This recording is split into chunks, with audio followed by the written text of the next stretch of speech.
जी, मेरा सवाल ये है कि कभी कभी ऐसा होता है कि मतलब हमारे माँ बाप वैसे तो हमें संस्कार अच्छा देते हैं और हमें अच्छी शिक्षा ही देते हैं, लेकिन कभी कभी होता है कि हमारे आपस में इतने वैचारिक मतभेद हो जाते हैं। उनके टाइम पे कुछ और होता था, हमारे टाइम पे कुछ और होता था।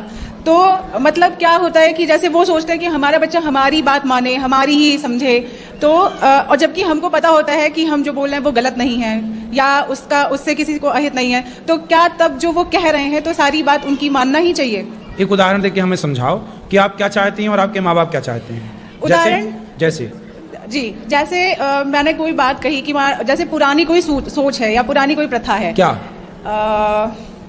नहीं, शादी को लेके तो नहीं गुरु जी, ऐसी कोई प्रथा है कि उनको ऐसा लगता है कि हम ऐसे चले आए हैं, हमारे पूर्वज ऐसे चले आए हैं, तो हमारे घर का जैसे संस्कार यही है, रीति रिवाज यही है, तो हम उसको फॉलो करेंगे। जबकि उनको लगता है वो अपनी जगह ठीक है और हमें लगता है कि हम थोड़े एजुकेटेड हुए हैं, उस चीज़ को नए तरीके से बदल सकते हैं, नया कुछ कर सकते हैं। तो उनको लगता है, जैसे कभी कभी उनको लगता है कि एक लड़की होना बहुत लिमिटेड होना रहता है कि आप लड़की हैं, आपको एक तरीके में रहना चाहिए, आप लिमिटेड ही रहिए।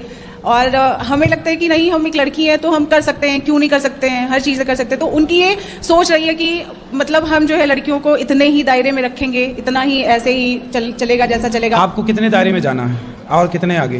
दायरे इन द सेंस गुरुजी की जैसे लगता है कि उनको लगता है कि बहुत ज्यादा मतलब बाहर छूट नहीं देनी चाहिए और एक रहता है कि एक प्राइवेसी मेंटेन होनी तो चाहिए। ज्यादा छूट, आप छूट चाहती हैं? छूट नहीं चाहते गुरुजी, जैसे लगता है कि कभी कभी हमारे घर में हो जाता है कि अगर हमको बाहर स्टडी के लिए जाना है तो हमारे घर में ये रहा कि नहीं, आप लड़की हैं तो आपको रहना चाहिए, नहीं बाहर जाना चाहिए, ये सारी चीज़। तो फिर आप स्टडी करने बाहर नहीं जाती? नहीं, मैं बाहर नहीं गई कभी, घर पे ही रही? जी। ठीक है, तो आप क्या चाहते हैं कि आप भी बाहर जाती? बाहर जाती मतलब मेरे हिसाब से क्या लगता है कि मुझे ऐसा लगता है कि हमारे उनके बीच में बड़े वैचारिक मतभेद हो जाते हैं, तो क्या मतलब ये चीज़ सही है कि हम हर टाइम उनकी बात मानें? बता रहे हैं, ऐसा है, देखो जैसे आपने कहा कि जमाना बदल गया, हम मॉडर्न हैं, आज का जमाना युग मॉडर्न युग है, लेकिन देखो पुराने जमाने में ना, पुराने जमाने की जो दादियाँ होती थी, पुराने जमाने की जो महिलाएं होती थी, वो गाय का गोबर उठाती थी। तो गाय का गोबर उठाती थी तो लोग कहते थे तो गंवार हैं। और आज की आप जैसी पढ़ी लिखी जनरेशन जो है ना, वो कुत्ते की पोटी उठा रही है और कह रही है हम मॉडर्न हैं। तो गाय के गोबर से कुत्ते की पोटी तक पहुंच गए। गाय का गोबर उठाएं तो गंवार कहलाती थी और कुत्ते की पोटी उठा रही हैं तो मॉडर्न कहला रही हैं। गाय के गोबर से उन्हें दुर्गंध आती है। अभी एक नेताजी ने भी बयान दिया कि गाय के गोबर में गौशालाओं से दुर्गंध आती है, गाय से उन्हें दुर्गंध आती है, जबकि बिल्ली की पोटी की कॉफी पीना उनके लिए बहुत मॉडर्न है ये। तो आपकी माँ कहती है बेटा वहां मत जाओ, वहां मत जाओ, बहुत ज्यादा आपकी माँ ना बहुत समझदार है।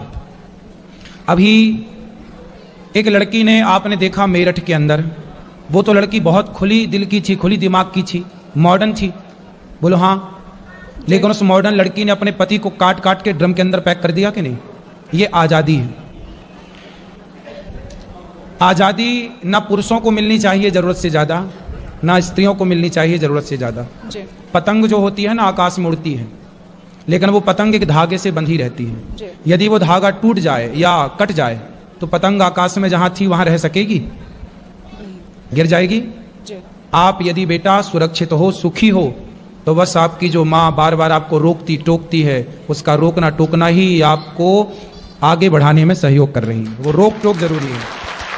माँ बाप की रोक टोक खत्म हो जाएगी। सूर्पनखा को कोई रोकने वाला नहीं था। आजकल जिस लड़की को रोकने वाला कोई नहीं है, और लड़की यदि ना रुके माँ बाप के रोकने से तो देख लेना वो सूर्पनखा बन के ही लौटेगी। इसलिए बेटा रोक टोक जरूरी है। हाँ, अब बात करते हैं थोड़ी और। कुछ बातें ऐसी होती हैं कि माँ बाप पुराने रीति रिवाज को फॉलो करते हैं, ठीक है, माँ बाप की वो बात मान लेनी चाहिए जो अच्छी है। जैसे कि एक छोटा आपसे मैंने पूछा, जैसे उदाहरण दो, आप उदाहरण नहीं दे पाई, पर मैं एक उदाहरण देता हूँ। जैसे आप लड़की हैं, आप कहती हैं कि मैं व्यापार करूंगी, पर आपकी माँ कहती है नहीं तू व्यापार मत कर, तू नौकरी कर ले, फॉर एग्जाम्पल।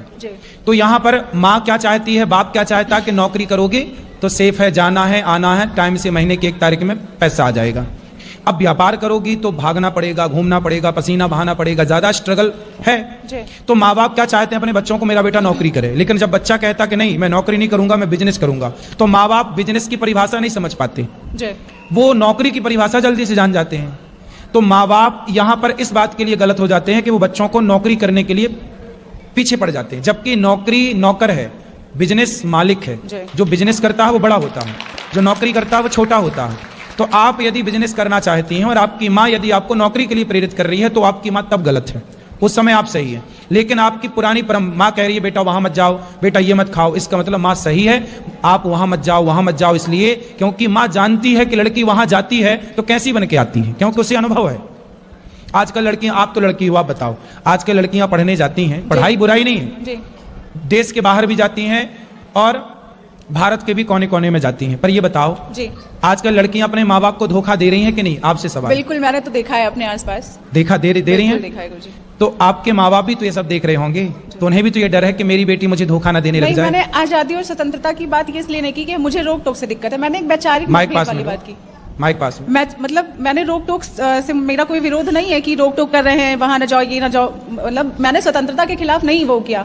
एक वैचारिक मतभेद रहता है कि जैसे एक ही तराजू में सबको तौलना भी तो नहीं सही है गुरुजी। ठीक है, एक तराजू में सबको नहीं तौलना चाहिए, बात ठीक है। सारी लड़कियां एक सी नहीं है, सारे लड़के एक सी नहीं, ठीक है। कभी कभी हमारे पेरेंट्स क्या होते हैं कि हमें लगता है, वो भी हैं पेरेंट्स, हम मानते हैं, कभी कभी लगता है कि उन्हीं से गलत हो जाता है, तो क्या हमें कभी विरोध नहीं करना चाहिए? बिल्कुल, कई बार बच्चे सही करते हैं, सही बोलते हैं, और वो अपने इस एटीट्यूड से नहीं मानते कि मैं तो बाप हूं तुम्हारा, मैं तो बड़ा हूं, मैं तो बड़ी हूं, तुम थोड़ी मुझे उपदेश करोगी। जबकि बच्ची या बेटा सही भी होता है। तो दोनों पक्ष हैं, कई जगह माँ बाप गलत होते हैं, कई जगह बच्चे गलत होते हैं। तो मेरा सीधा सा क्वेश्चन यही था कि क्या जब कभी हमारे माँ बाप किसी भी एंगल में हमें लगे गलत है, हमको उन्होंने संस्कार दिया, सब कुछ दिया, समझ है, हम आज के टाइम के हैं, हमने देखा है, मतलब एक गलत माहौल भी देखा है, एक सही भी देखा है, तो हमें ये लगता है कि जब हमें लगता है कि माँ बाप कहीं कुछ गलत कर रहे हैं तो क्या हमें भी उसका विरोध करना चाहिए? बिल्कुल, माँ बाप को बोलना चाहिए कि गलत है। कई टाइम आता है गुरुजी कि सब लोग बोलते हैं घर में ऐसे कि नहीं हम पिता हैं तो उसका विरोध मत करो, कहना नहीं चाहिए, एक दायरा होना चाहिए। नहीं, पिता है तो पिता को कमरे में बता सकते हैं कि पिताजी आप पिता हैं तो गलत है। जैसे प्रहलाद जी के पिता गलत थे,